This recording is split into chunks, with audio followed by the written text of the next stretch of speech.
दिल्ली चुनाव में अब असली रंग चढ़ने लगा है। हरियाणा और पंजाब का तड़का लगने के बाद अब यूपी, बिहार और बंगाल के नेताओं का भी तड़का दिल्ली चुनाव में लगेगा। दिल्ली में बिहार, यूपी के साथ साथ अब पश्चिम बंगाल के नेताओं का भी जमावड़ा लगने जा रहा है। टीएमसी की सर्वे सर्वा और पश्चिम बंगाल के मुख्यमंत्री ममता बनर्जी भी दिल्ली चुनाव में प्रचार करने आ सकती हैं। बॉलीवुड के दिग्गज अभिनेता और टीएमसी सांसद शत्रुघ्न सिन्हा का कार्यक्रम भी तय हो गया है। बिहारी बाबू के नाम से मशहूर शॉटगन शत्रुघ्न सिन्हा दिल्ली के पूर्व सीएम अरविंद केजरीवाल, सीएम आतिशी और पूर्व डिप्टी सीएम मनीष सिसोदिया के लिए चुनाव प्रचार करेंगे। ऐसे में दिल्ली वालों को शत्रुघ्न सिन्हा का अपने फेमस डायलॉग "श्याम आए तो कहना छेनू आया था" और "खामोश" बोलकर आपके लिए माहौल बनाएंगे।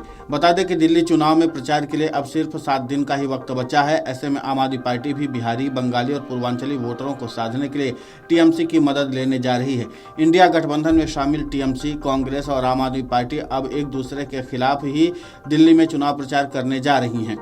कांग्रेस और आम आदमी पार्टी बीते लोकसभा चुनाव में साथ लड़ी थी, लेकिन दिल्ली विधानसभा का चुनाव दोनों अलग अलग लड़ रही हैं। ऐसे में ममता बनर्जी का अरविंद केजरीवाल के लिए प्रचार करने का राजनीतिक मायने भी निकाला जा रहा है। टीएमसी सूत्रों की माने तो दिल्ली चुनाव में टीएमसी के लगभग 1 दर्जन सांसदों को दिल्ली चुनाव में उतारा जा रहा है। खासकर कई महिला सांसदों को कहा गया कि दिल्ली चुनाव में अरविंद केजरीवाल के प्रचार करने पहुंचे। दिल्ली चुनाव में टीएमसी के सभी सांसद बंगाली बहुल एरिया वाले सीटों पर डोर टू डोर कैंपेन कर आम आदमी पार्टी के लिए प्रचार करेंगे। वहीं पूर्वांचली और बिहारी वोटरों को साधने के लिए शत्रुघ्न सिन्हा 3 सीटों के अलावा नॉर्थ ईस्ट की कई सीटों पर प्रचार करने वाले हैं। दिल्ली के पूर्व मुख्यमंत्री अरविंद केजरीवाल नई दिल्ली विधानसभा सीट से चुनाव लड़ रहे हैं। वहीं मौजूदा मुख्यमंत्री आतिशी कालकाजी विधानसभा सीट से और पूर्व डिप्टी सीएम मनीष सिसोदिया जंगपुरा से मैदान में हैं। ऐसे में ममता बनर्जी ने अरविंद केजरीवाल के पक्ष में चुनाव प्रचार करने का ऐलान कर कांग्रेस को भी इंडिया गठबंधन में चैलेंज दे दिया है। ऐसे में देर रात अरविंद केजरीवाल और ममता बनर्जी में बातचीत के बाद फैसला लिया गया है।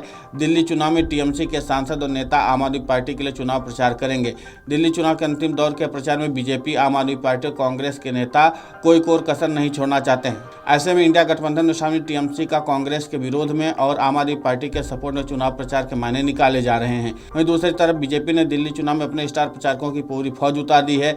बीजेपी के लिए जहां यूपी के सीएम योगी आदित्यनाथ, केंद्रीय गृह मंत्री अमित शाह और प्रधानमंत्री नरेंद्र मोदी मोर्चा संभाल रखे हैं, तो वहीं आम आदमी पार्टी के लिए अब अरविंद केजरीवाल, मनीष सिसोदिया के साथ साथ शत्रुघ्न सिन्हा भी अपने बयानों से चुनावी गर्मी लाएंगे।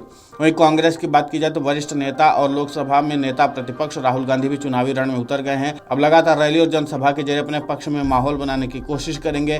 वहीं माना जा रहा है कि अब कार्यकर्ताओं का काम पूरा हो गया। अब पार्टी के दिग्गज नेताओं के हाथ में कमान है। अगर वो कुछ करिश्मा करेंगे तो ही जीत मिल पाएगी। वहीं राजनीतिक जानकारों का मानना है कि इस बार के चुनाव में भी कांग्रेस के दिग्गज नेताओं ने उतनी ताकत के साथ जमीन पर काम नहीं किया जितने की जरूरत है, और यही कारण है कि कांग्रेस प्रचार की रेस में थोड़ा पीछे दिखाई दे रही। वहीं जबकि केजरीवाल काफ़ी ज़्यादा सक्रिय हैं और चुनाव प्रचार भी जमकर कर रहे हैं। अब ऐसे में देखना दिलचस्प होगा कि सबसे ज़्यादा चर्चा ममता बनर्जी को लेकर के है। ममता बनर्जी आखिर आती हैं दिल्ली चुनाव प्रचार करने तो किस पर आक्रमण करते हैं? क्या कांग्रेस पर सीधा हमला भी बोलेंगी ममता बनर्जी, या रोड शो करेंगी, या रैली करेंगी? जो कुछ भी होगा, अभी ममता बनर्जी को लेकर के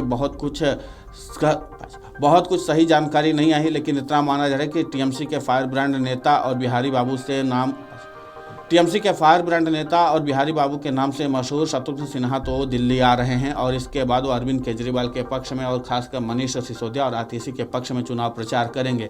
लेकिन इसी के साथ माना जा रहा है कि एक नई सियासी बिगुल भी बजेगी, और वो है इंडिया गठबंधन में तोड़फोड़ की। क्योंकि अब तक माना जा रहा था कि इंडिया गठबंधन का प्रतिनिधित्व तो कांग्रेस करेगी, लेकिन अगर दिल्ली चुनाव ही कांग्रेस हार जाती है और उसके बाद जिस तरीके से ममता बनर्जी अग्रणी भूमिका निभा रही हैं, तो क्या माना जा रहा है कि इंडिया गठबंधन का प्रतिनिधित्व ममता बनर्जी करेंगी, या फिर इंडिया गठबंधन में बिखराव हो जाएगा?